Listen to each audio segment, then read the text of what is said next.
down on a sunny day. Yeah, I wanna know, have you ever seen the rain?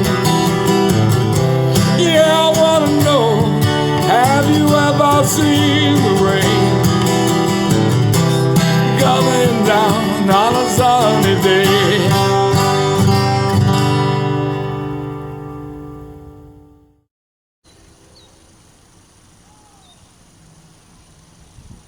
So I'm looking around the North Shore because there's peanut bunker in here, there's a spearing bait in here, and although I can't find any bass on them at all, I noticed that my swan family is still around the neighborhood. All right, you can see that these cygnets are getting quite larger from my last show or the show before that, I don't remember. I kept inching up on them to see if I can get a nice close-up. Well, eventually Dad got a little upset and he came over to check me out. And I guess after a minute or so, he figured, all right, I'm not that much of a threat, so he went back to his family. I couldn't catch any bass. That's what I was looking for. I kept getting into these small blues.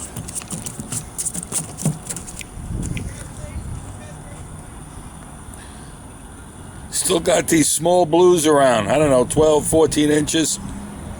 Well, back in the water he goes. It's a magnificent day. I got some half-hearted nibbles, but that was about it.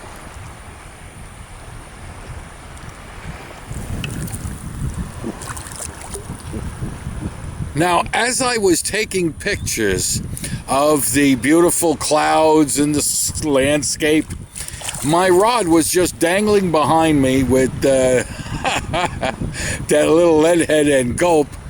And after I was done taking the picture, I turned around, I said, what do I got here? And it's a sea robin on the damn thing. Unbelievable.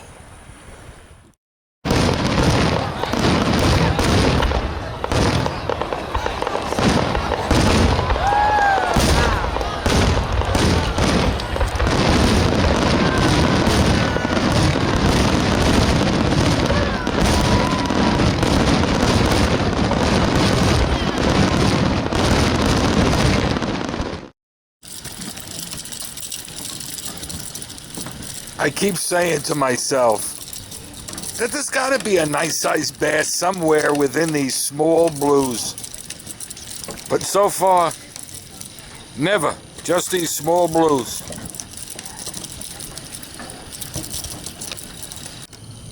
All right. That's number 3. Still these small bluefish.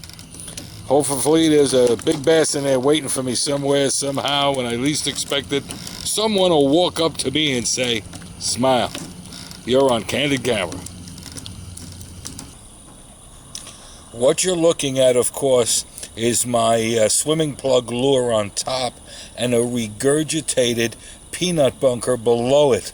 So my lure does a really good job of mimicking the bait. And that's why these small blues have been hitting it.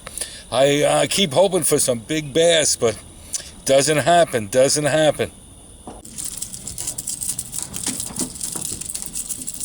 All right, that's what's keeping me here all night long is these little blues. Anyhow, I'm hoping to get a bass somewhere, somehow, in between all of this. I'm running out of time. Maybe number 7. I don't know. Let's get him off the hook. Back in the water. Before I was a professional surf fisherman, among other things, I was a pro ball player, a pitcher. You might know me as Slap Beaner Jackson. Well, just take a look at the footage. Hey there, baseball fans. Slap Beaner Jackson here. You know, I used to be in the big league or the American League. Could have been the minor league. I don't know, AA ball, softball, little league, something like that. Anyhow, Slap Beaner Jackson, man, I was the worst pitcher in any league. You know, I've been more batters than any 3 other pitchers combined. And let me tell you something, worse than that, I had a fastball clocked in at 137 miles an hour. You heard me, 137 miles an hour. And that's some fastball. You know, we got some footage, don't we? Yeah, Warner Brothers footage. All right, just take a look at this fastball. It was called a screamer. Goes a screaming liner into left field.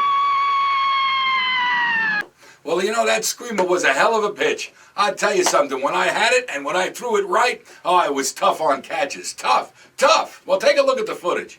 Come on now, put it over the old plate, right down the old alley. This guy's a pushover. Come on now, boy, give it to him.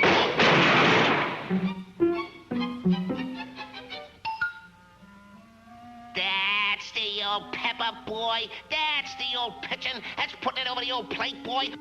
You know, and when I didn't have control of it, oh man, it was even worse. You're going to see some footage here where I beat 9 of my own players with just one pitch. Oh, it's terrible. Take a look.